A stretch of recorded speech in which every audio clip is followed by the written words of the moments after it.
Assalamualaikum warahmatullahi wabarakatuh. Pada kesempatan kali ini kami akan mempresentasikan tugas akhir perilaku konsumen tentang implikasi perilaku konsumen terhadap strategi pemasaran. Uh, Kelompok dari presentasi kali ini, yang pertama ada saya sendiri, Panduan Kaldu Rifai, yang kedua ada rekan saya, Kemas Ihsan Bayumi.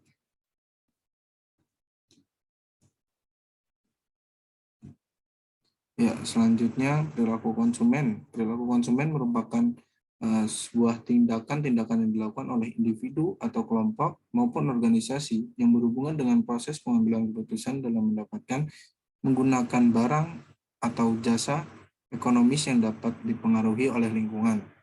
Sementara implikasi sendiri dapat diartikan sebagai akibat dan konsekuensi yang timbul dengan dilaksanakannya suatu kebijakan atau kegiatan tertentu.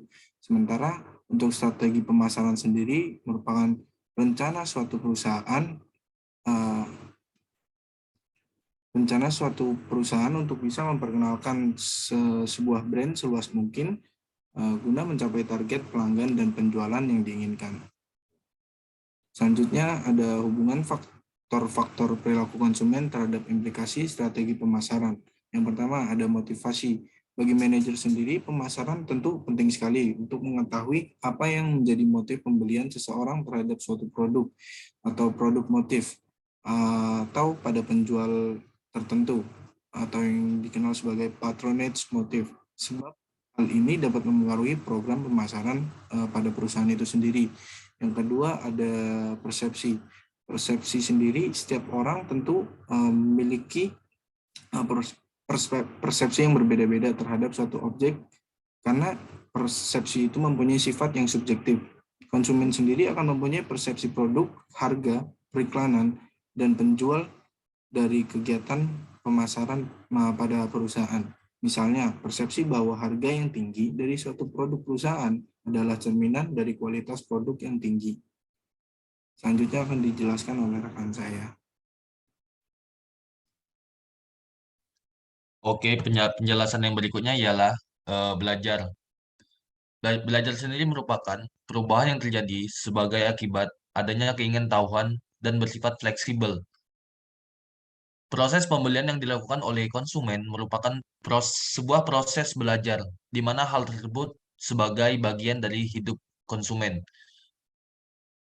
Tanggapan konsumen sangat dipengaruhi oleh pengalaman masa lalu. Proses belajar terjadi karena adanya interaksi antara manusia yang dasarnya bersifat individual dengan lingkungan khusus tertentu.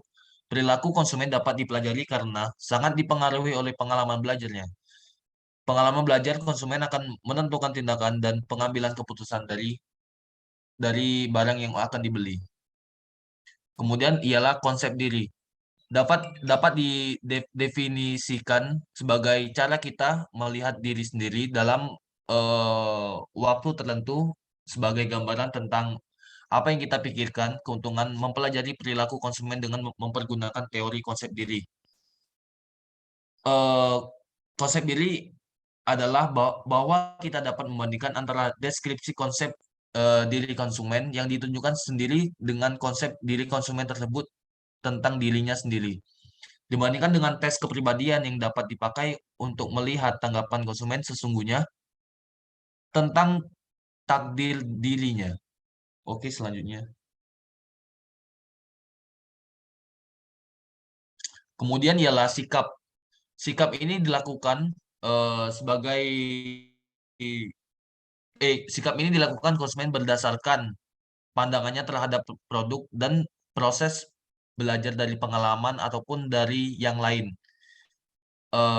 Sikap konsumen bisa merupakan sikap positif atau negatif terhadap produk-produk tertentu.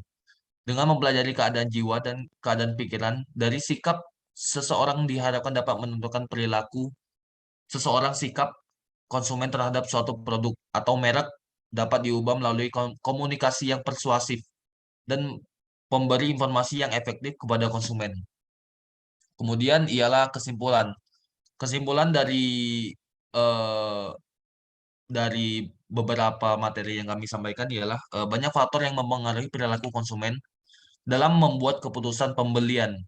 Faktor-faktor tersebut sebagian besar tidak dapat dikendalikan oleh pemasaran, tetapi harus diperhatikan. Namun secara garis besar, faktor-faktor yang mempengaruhi perilaku konsumen dibagi menjadi dua bagian, yaitu eksternal dan faktor-faktor internal. Setiap keputusan yang diambil oleh konsumen dapat didasari oleh alasan-alasan tertentu, baik secara langsung maupun tidak langsung. Proses pengembalian keputusan konsumen sangat berkaitan dengan masalah kejiwaan dan faktor eksternal. Dengan memahami perilaku konsumen, pemasaran akan mudah untuk menggambarkan bagaimana proses keputusan itu dibuat atau diambil oleh konsumen itu sendiri. Demikian penjelasan yang dapat kami sampaikan. Bila ada kata yang salah ataupun kata yang kurang berkenan, kami mengucapkan mohon maaf sebesar-besarnya. Akhir kata, wassalamualaikum warahmatullahi wabarakatuh.